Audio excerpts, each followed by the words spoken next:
नमस्कार, स्वागत है आपका संवाद 365 देख रहे हैं आप। आपके साथ मैं हूं दिग्विजय सिंह चौहान। टॉप 5 में उत्तराखंड की जिन 5 बड़ी खबरों पर नजर डालने वाले हैं। सबसे पहले नजर सुर्खियों पर। कांग्रेस छोड़ बीजेपी में जाने वाले विधायक राजकुमार की सदस्यता खत्म करने को लेकर प्रीतम सिंह ने विधानसभा सचिवालय में सौंपी याचिका। 27 सितंबर को देहरादून में लगेगा रोजगार मेला, ऑनलाइन कर सकते हैं आवेदन। हाईकोर्ट ने दिए प्राथमिक शिक्षकों के 451 पदों पर 20 अक्टूबर तक भर्ती प्रक्रिया शुरू करने के निर्देश। हल्द्वानी में एम्स खोलने को लेकर स्वास्थ्य मंत्री धन सिंह रावत ने केंद्रीय स्वास्थ्य मंत्री को सौंपा प्रस्ताव।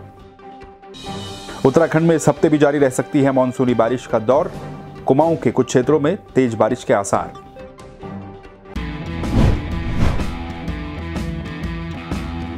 तो चलिए टॉप 5 में आज सबसे पहले बात करेंगे पुरोला से विधायक राजकुमार के बारे में। दरअसल पुरोला से कांग्रेस से विधायक रहे राजकुमार बीजेपी में शामिल हो गए थे। बीजेपी में शामिल होने के बाद तरह तरह की कयासबाजी थी। कांग्रेस लगातार ये कह रही थी कि दल बदल तो हो चुका है, लेकिन अब कांग्रेस मांग ये करे कि दल बदल कानून के तहत उनकी सदस्यता को खत्म किया जाए। अब इसी को देखते हुए कांग्रेस ने पहल की है।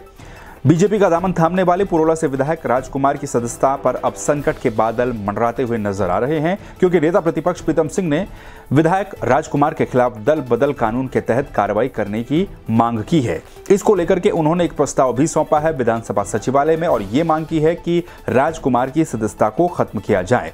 विधानसभा अध्यक्ष प्रेमचंद्र अग्रवाल ने याचिका मिलने की पुष्टि भी की है। उन्होंने कहा कि इस सिलसिले में अब जल्द ही प्रक्रिया शुरू की जाएगी।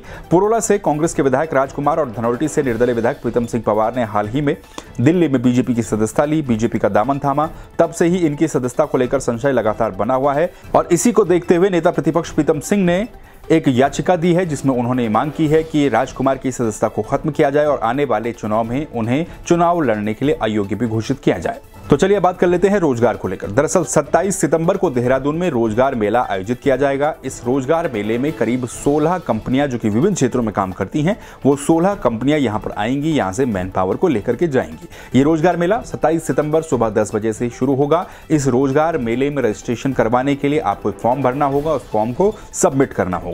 जो फॉर्म भरा जाना है वो इसकी वेबसाइट पर मिलेगा। वेबसाइट क्या है तो वो भी आपको मैं बता देता हूं, rozgar.uk.gov.in।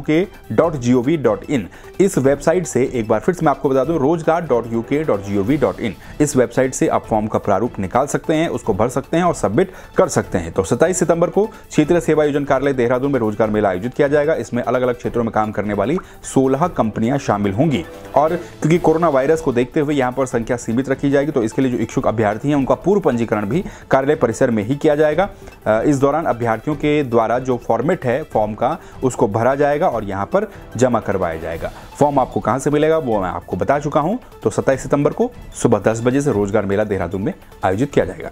चलिए बात एक और रोजगार को लेकर। दरअसल शिक्षक बनने का सपना देख रहे युवाओं के लिए हाईकोर्ट ने एक राहत की खबर दी है। दरअसल उत्तराखंड हाईकोर्ट ने ये कहा है कि 20 अक्टूबर तक प्राथमिक शिक्षकों के जो 451 पद हैं, इन 451 पदों के लिए जल्द ही नई भर्ती प्रक्रिया को शुरू किया जाए।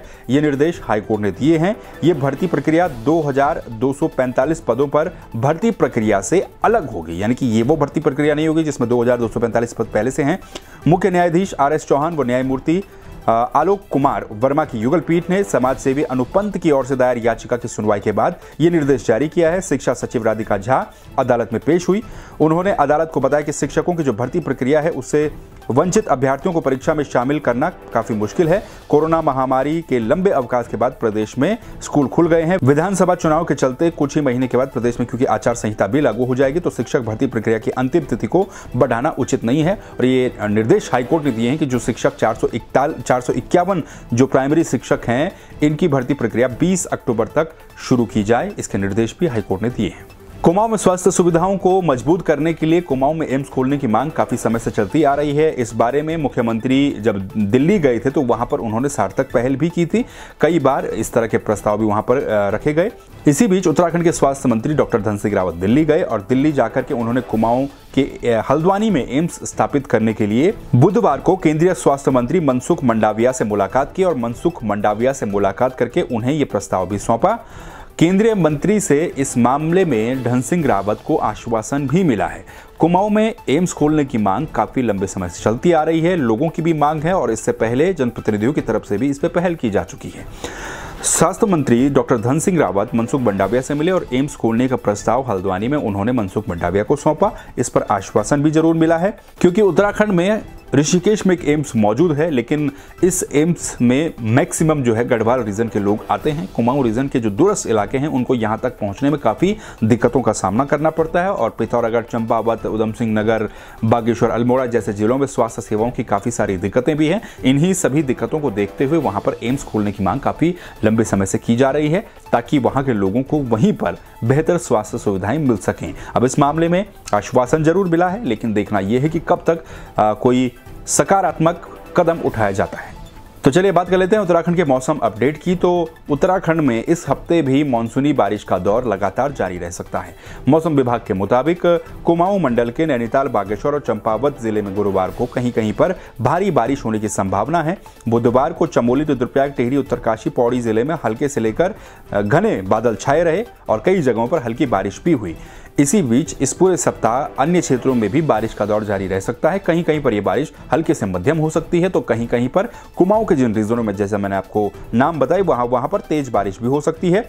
नैनीताल में एक बार फिर से जो ठंडी सड़क है वहां पर भूस्खलन देखने को मिला है और इसका काम वहां पर लगातार किया जा रहा है। इसके साथ ही जो यमुनोत्री राष्ट्रीय राजमार्ग है वहां पर भी धरासू बैंड के पास भूस्खलन हुआ है, क्योंकि पिछले कुछ दिनों में लगातार कई जगहों पर बारिश हो रही है, कहीं कहीं जगहों पर रुक रुक कर बारिश हो रही है। इससे राजमार्ग भी अवरुद्ध हो रहे हैं।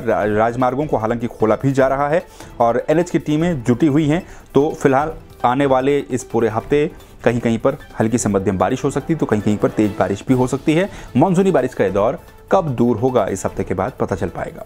ये थी उत्तराखंड की टॉप 5 खबर। इन खबरों को लेकर आप क्या सोचते हैं अपनी राय कमेंट करके आप दे सकते हैं। इसी तरह खबरों को देखने के लिए संवाद 365 को सब्सक्राइब कर लीजिए। फिर मिलेंगे नई खबरों के साथ, तब तक के लिए नमस्कार।